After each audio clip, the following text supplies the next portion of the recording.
Di sebuah pusat pelatihan militer terpencil, kehidupan sehari-hari para prajurit muda bukan hanya dipenuhi latihan fisik, tapi juga tekanan mental dari para senior. Di antara para junior itu, ada seorang prajurit bernama Pratu Jaya. Jaya adalah pemuda desa yang penuh semangat dan idealisme. Dia bercita-cita menjadi tentara sejak kecil dan ingin membanggakan orang tuanya. Namun sejak hari pertama masuk batalion, dia menyadari bahwa realitas dunia militer tidak semanis yang dibayangkan. Jaya dan rekan-rekannya harus bangun pukul 4 pagi, lari mengelilingi lapangan tanpa sarapan, dan sering mendapat hukuman. Namun hukuman dari pelatih adalah hal biasa. Yang lebih berat adalah perlakuan dari para senior. Senior utama yang paling ditakuti bernama Ser Dario. Dia dikenal keras, tidak banyak bicara, dan tidak segan menghukum. Suatu malam, setelah latihan hari itu berakhir, Jaya dipanggil ke barak belakang oleh Rio bersama 2 senior lainnya. "Jaya, kau pikir jadi prajurit itu cukup hanya dengan semangat?" Suara Rio berat dan dingin. Jaya berdiri tegap. "Siap." "Tidak, Serda." Rio memberi instruksi yang berat. Push up 100 kali tanpa jeda. Lalu jongkok berdiri hingga kaki gemetar. Saat Jaya mulai kelelahan, Rio menyiramkan air dingin dari ember ke kepala Jaya. Badannya menggigil. Tangannya mulai bergetar karena kedinginan. Namun Jaya menahan diri. Dia tahu kalau membantah, hukuman akan lebih parah. Rio menatapnya tajam. "Kalau kau nggak kuat mental, lebih baik keluar saja jadi prajurit." Setelah selesai, Jaya dipaksa berdiri sambil membawa karung pasir di punggung selama beberapa menit. Senior lain mencibir, menertawakannya pelan, sambil berkata, "Jangan cengeng, dasar bocah kampung." Malam itu Jaya kembali ke kamarnya sambil menahan sakit. Tapi ia bertekad, "Aku harus bertahan. Ini bukan hanya soal aku, ini soal harga diriku, demi orang tua." Pada hari kelima latihan intensif, Jaya merasa tubuhnya sudah di ambang batas. Otot-ototnya nyeri, napasnya terengah-engah, dan seragamnya basah oleh keringat dan lumpur. Meski begitu, ia tahu hari itu berbeda. Senior-senior yang biasanya menuntut keras, tampak lebih serius dan menatapnya dengan pandangan tajam, terutama Ser Dario. Ada ketegangan yang tak biasa, seolah menandakan sesuatu yang penting akan terjadi. Pagi itu, instruktur mengumumkan ujian fisik terakhir.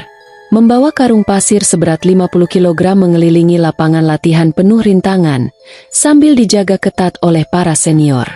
Jaya tahu ini bukan hanya tentang kekuatan fisik, ini tentang tekad dan kemampuan bertahan di bawah tekanan ekstrim.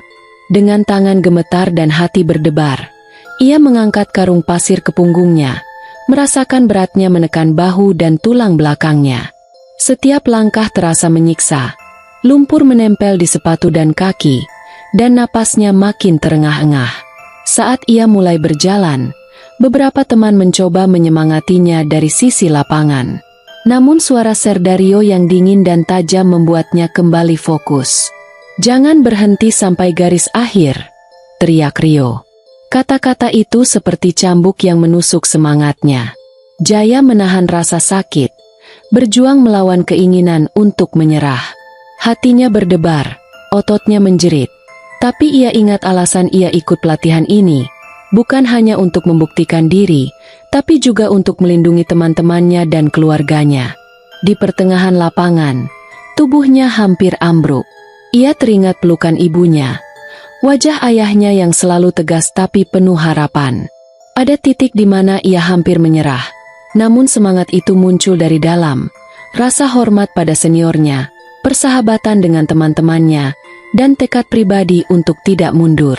Dengan napas tersengal, tubuh gemetar, Jaya menapaki langkah demi langkah. Setiap tarikan napas terasa seperti kemenangan kecil.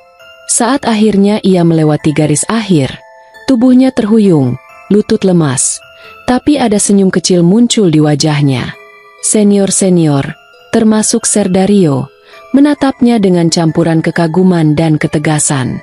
Momen itu bukan hanya kemenangan fisik, Tapi titik balik emosional, Jaya menyadari bahwa ketahanan, keberanian, dan tekad bisa membawanya melewati batas yang sebelumnya ia kira mustahil. Dari titik itu, ia berubah, bukan hanya sebagai prajurit, tapi sebagai pribadi yang lebih kuat dan siap menghadapi tantangan berikutnya. Beberapa minggu setelah kejadian itu, ada ujian fisik akhir. Banyak junior yang tumbang, tapi Jaya mampu menyelesaikannya dengan baik. Di akhir tes, Letnan memanggilnya dan berkata, "Kau mungkin bukan yang terkuat, tapi mentalmu luar biasa. Kau pantas jadi prajurit." Jaya hampir menangis haru. Ingatan tentang malam-malam berat, hinaan, air dingin, rasa lapar, semua terbayar dengan satu kalimat itu.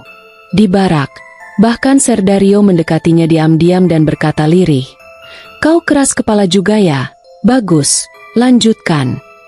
Setelah dinyatakan lulus pelatihan, Jaya kembali sebentar ke kampungnya. Ia berdiri di depan rumah orang tuanya dengan senyum lebar. Semua beban yang pernah dia alami terasa hilang saat melihat ibunya bangga dan ayahnya menepuk bahunya. Kini ia tahu, penderitaan sebagai prajurit muda bukan untuk melemahkan, tapi membentuk baja di dalam hati. Tapi ia juga berjanji, suatu hari saat dirinya menjadi senior, ia akan melatih dengan adil, keras tapi bukan menindas. Cerita ini menunjukkan bagaimana tekanan bisa membentuk seseorang menjadi lebih kuat, tapi juga mengingatkan bahwa kekerasan tanpa batas bukanlah cara mengajar yang benar. Semangat Jaya menjadi simbol perjuangan anak muda yang pantang menyerah demi cita-cita.